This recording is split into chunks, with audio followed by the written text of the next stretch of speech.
Welcome to Phan Xiphan Mountain here in Sapa, Vietnam.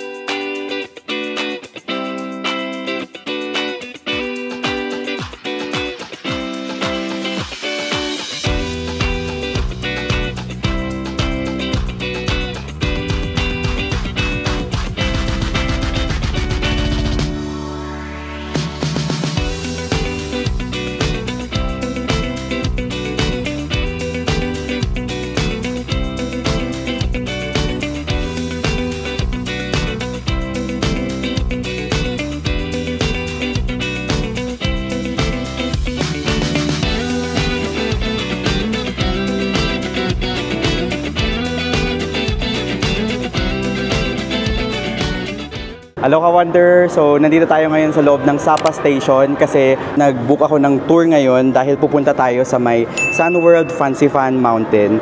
So, Phan Xiphan Mountain is the highest peak sa Indochina, or sabihin siya yung pinakamataas na peak sa may Vietnam, Cambodia, tsaka Laos. So, nabook ko tong tour na to sa may Klook. And kapag may plano pala kayong mag-book ng any tour sa Klook, meron akong promo code that is WonderJ para maka-avail kayo ng 3 to 5% discount. So, yung tour na to is magi-start dito sa may Sapa Station. Bali, 3 to 5 minutes walk lang to away dun sa aking homestay. So, may QR code naman na ako and i-present ko na lang dun sa may ticketing booth. So, let's go! So, welcome to Sapa Station. So, dito tayo mag-claim travel agency counter. Hi. You have ticket already, so inside. Directly there. Okay, thank you. So, yun. So, kapag may ticket na kayo, diretso na tayo sa inside. May QR code na kasi ako. Ito yung loob ng Sapa Station. May coffee shop dito. And papunta na tayo doon sa pag-i-scan na ng QR code natin para makapasok na tayo. So, pupunta tayo sa Mua Hua Funicular Station. And so, dito i-scan yung QR code natin. Yun. So, i-ready nyo lang yung QR code nyo. Hi. Okay. Sasakay na tayo ngayon ng Wang Mua Monorail. Yan yung pupunta sa may Phan Xiphan cable car. So, dito na tayo sa loob. So, alis na tong train. So, time check tayo. It's already 10:02. So, tignan natin kung anong oras makakarating dun sa may Phan Xiphan cable car.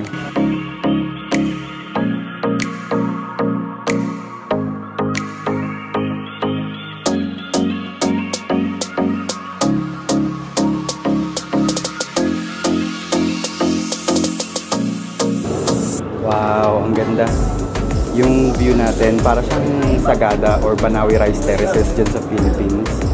Bali, yan, marami nagpipicture. Kasi sa side na to yung side na Banawi Rice Terraces. Pero yung nakikita ko ngayon is yung rail. Ganda rin niya.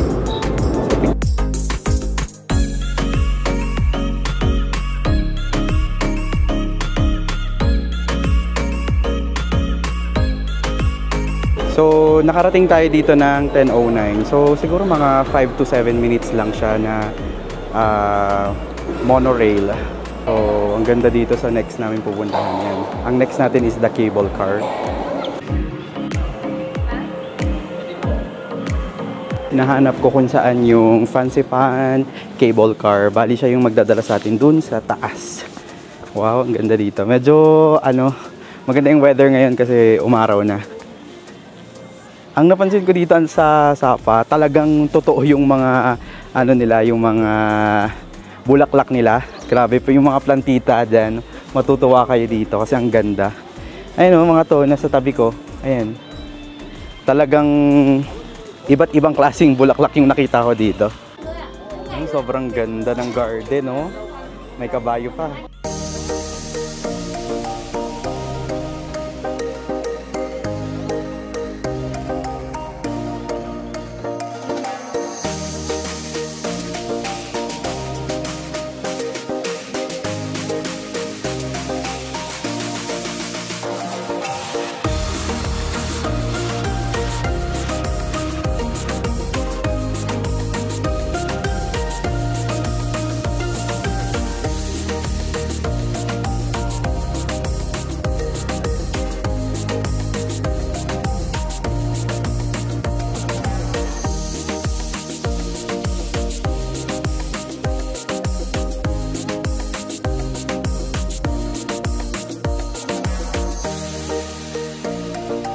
Nakita ko na yung hagdan papuntang langit.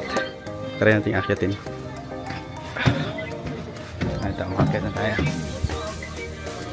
Yun yung hagdan papuntang langit. Pakita ko sa inyo anong meron dito. Oh, amazing! Look at that view! Ganda.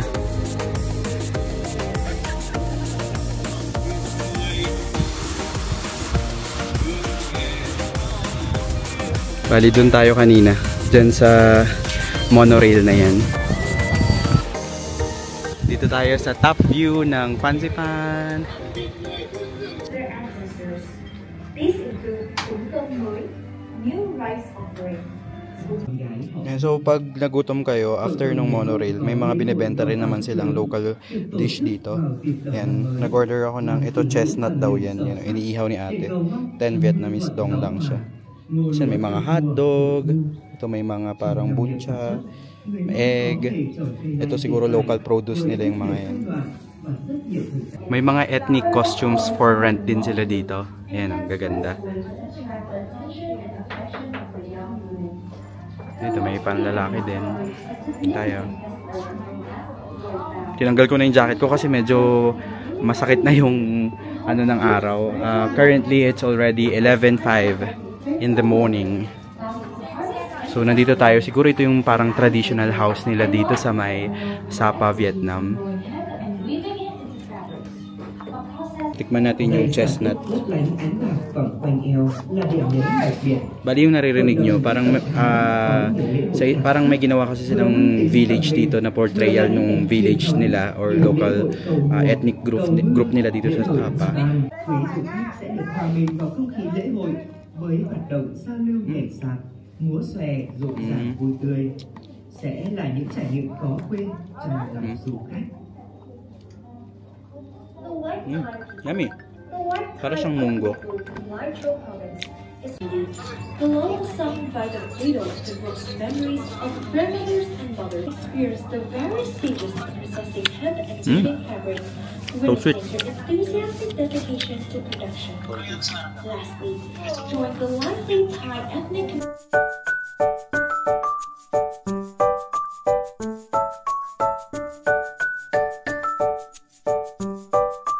Wonder, so pagkatapos nyo dun sa monorail, may mga garden kayong madadaanan, tapos merong community village na nagpo-portrait dun sa mga ethnic groups nila. So pwede kayong magmerienda doon, tapos mapapakita doon yung mga products nila. So next nating pupuntahan is yung cable car na papunta doon sa Fansipan Mountain. So let's go, ito na, nasa entrance na tayo.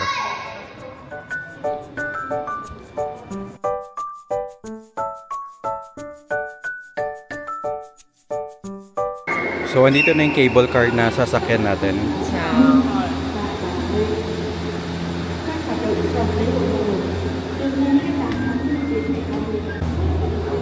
So, maandar na ang ating cable car. Pupunta na tayo ng Fansipan Mountain. Yung medyo bumpy ah. Maganda, konti lang kami ngayon. Parang mga 6 lang kami. Wow, that was so smooth. Look at the view. Wow.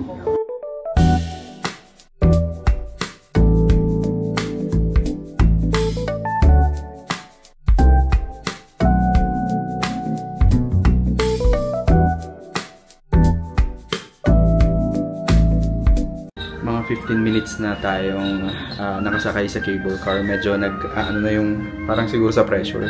So, mga ganun lang ako para ma-equalize tayo. And grabe yung fog ngayon.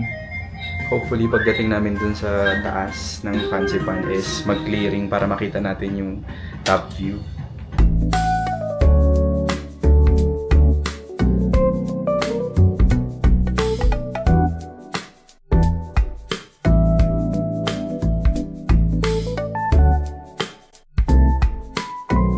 Bababa na tayo, Wonder.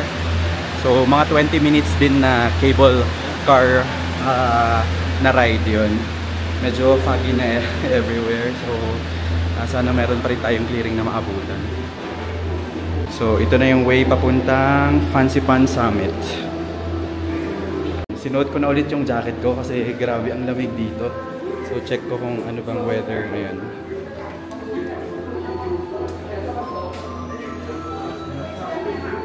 It's 20 degrees. So dito sa after nyo bumaba ng cable car, may mga bilihan din pa rin ng pagkain dito. So kung nagutom kayo, may mga restaurant din pala dito. Tignan nyo yung view. Panay puti. So, how much? Oh, 60,000. 60? Yeah. One order? Miss. Mix? Yeah. Okay, one.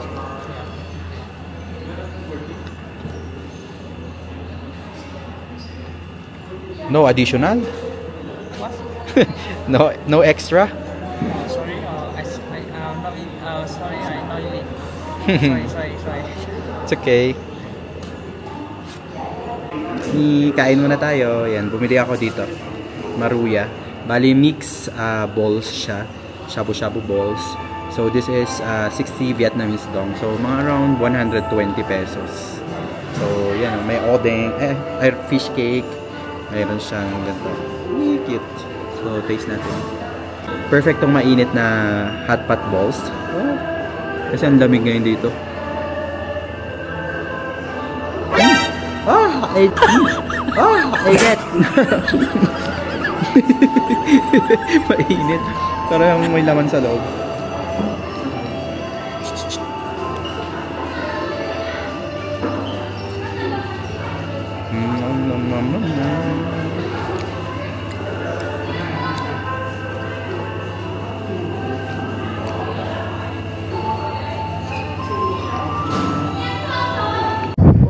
Ang lamig dito.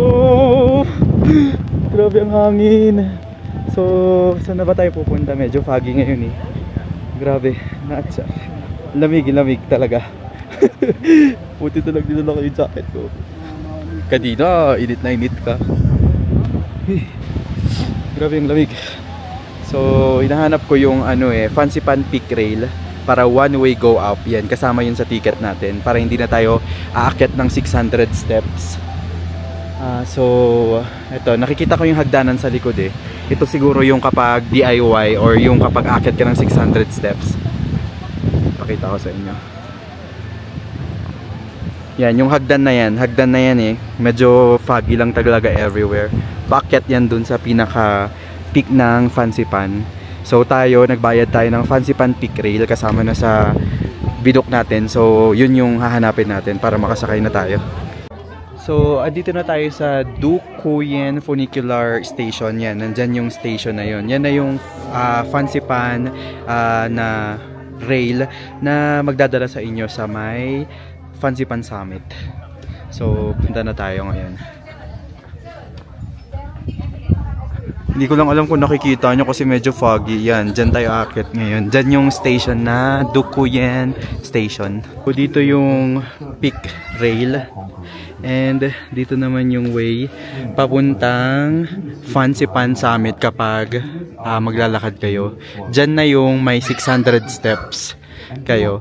So pag mga siguro senior or ayaw nyong mapagod talaga, I suggest mag-take na kayo ng funicular station na rail papunta sa Fansipan Summit. Papakita nyo lang yung QR code na nabook nyo. Napaka-convenient nga nung Klook na book natin kasi mag-generate na siya ng QR. Tapos yung QR na yun na yung gagamitin nyo sa lahat ng entrance. So nakapila na tayo dito sa may funicular station na siyang magdadala sa atin sa pinaka-peak ng Fansipan. Medyo nagki-clear na yung fog. Pero yung dito sa area natin pero yung dun sa mismong view, hindi pa rin. Pero at least medyo nawawala na ng konti.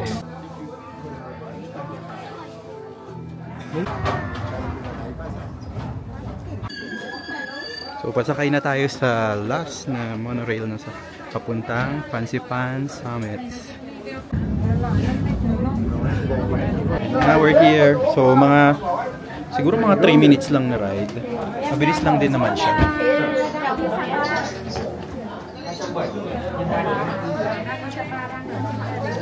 So paakyat na tayo ng Fansipan Trail. So umulan yata dito kasi basa.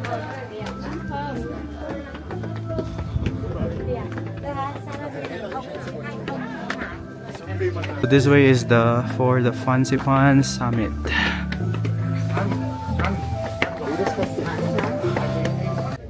Hey, go Wonder. So nahawakan ko na yung pinaka-highest peak ng Indochina. Dito sa may Fansipan Mountain, sa may Sapa, Vietnam. Grabe. Woo! Ganda kahit walang clearing. Ganda pa rin. I'm so happy na na-reach natin to. Look.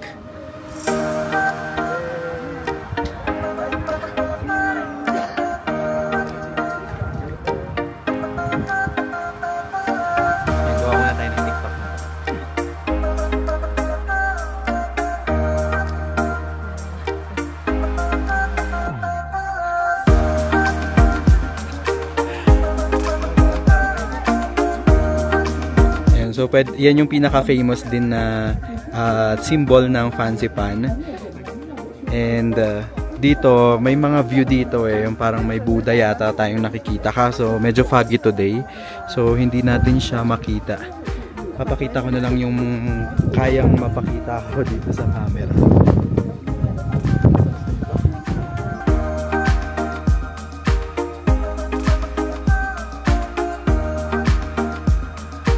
So, tapos na tayo sa pinaka-summit ng Fansipan. Ngayon naman is bababa tayo.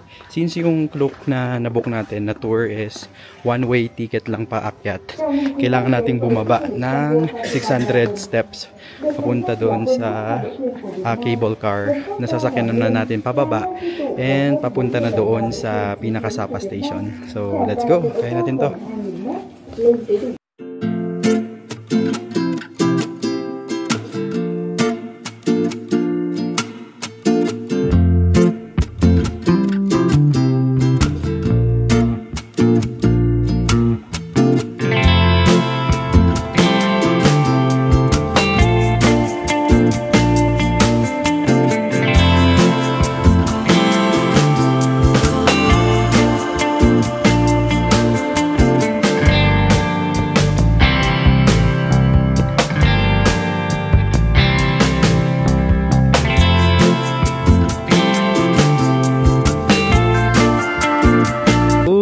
Sa pinakababa. So 600 steps. Let's go.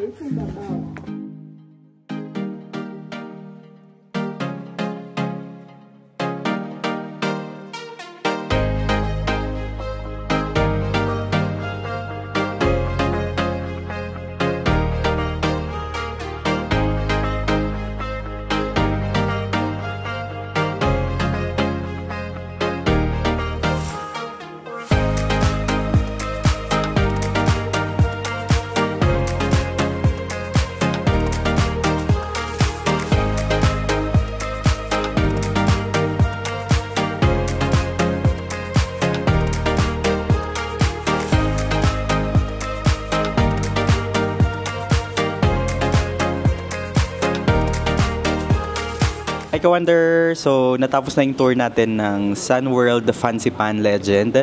So, ngayon nandito ako sa may Kong Cafe dito sa may Sapa, Vietnam. Actually, yung Kong Cafe, na-try ko na to sa may Ho Chi Minh way back nung last year. And must try talaga yung mga coconut coffee nila dito or anything na may coconut. Bali yun yung parang bestseller nila. Anyway, ibalik tayo dun sa taging tour natin ng Sun World Fansipan. Isa ang Sun World Fansipan sa pinaka the best na tour na napuntahan ko. Tapos pinakasulit din kasi ang dami ko talagang bagong na experience dito. Buti na lang kinuha ko yung Fansipan Peak na monorail kasi sobrang taas pa pala nun from dun sa cable car. So tip ko yun sa inyo na kapag pupunta kayo dito sa Fansipan, kapag plano nyong mag-Fansipan dito sa May Sapa, kunin nyo na yung ticket na may monorail paakyat ng summit ng Fansipan kasi sobrang haba. Kasi nga, na-try kong pababa, doon ko nakita kung gaano kalayo pa yung summit papunta doon sa baba. Grabe. Imagine mo, ang dami ko nakitang mga senior citizens na umaakyat talaga parang mga locals yung iba is parang mga tourist din na kagaya ko. Sobrang nakakabilib na ang lalakas talaga nila. So tip ko sa inyo is magdala talaga kayo ng extra jacket na medyo makapal kasi sobrang taas doon. Imagine mo, summer ngayon, tapos pagdating namin doon sa sa cable car, sobrang lamig talaga, as in foggy everywhere, tapos parang may time lang na magki-clear ng konti, pero hindi talaga siya totally nag-clear. So yun lang, medyo hindi ko na-appreciate yung view ng pinakataas kasi nga everywhere is parang puti lang, mga fog lang, ganun yung nakita natin. So ubusin ko lang tong coffee ko and babalik na ako sa aking homestay. Tapos siguro magpapahinga lang ako konti, tapos babalik ulit ako sa town proper ng Sapa para mag-dinner. So siguro yan ko na lang tong video muna na ito. So sana nag-enjoy ka sa video na ito, ka-Wonder, and this is Wonder Joy saying bye bye mga ka-Wonder, ingat from Vietnam.